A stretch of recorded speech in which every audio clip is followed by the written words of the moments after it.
Let me show you all display settings available on the Redmi A7 Pro. So once you open settings, you can proceed to display and brightness, and here we have all display settings.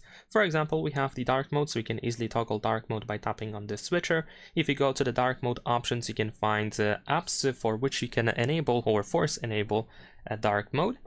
And also we have the option to switch to dark mode automatically, so we can create a schedule for the dark mode so it can be automatically enabled and disabled at the selected time or from sunset to sunrise.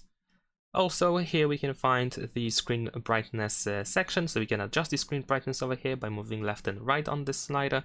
We have the automatic screen brightness and the outdoor mode, which increases display brightness, especially if you are outside.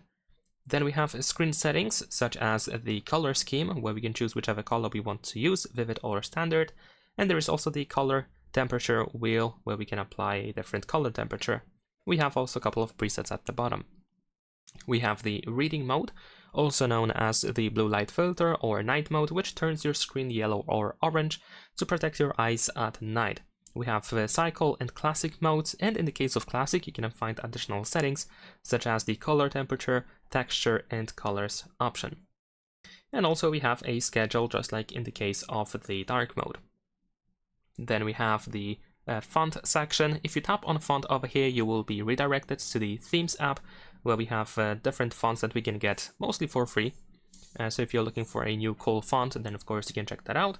And if you go to font settings here, you can choose one of your available fonts.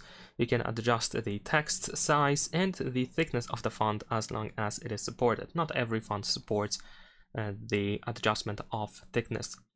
And that is pretty much it. Leave a like and subscribe.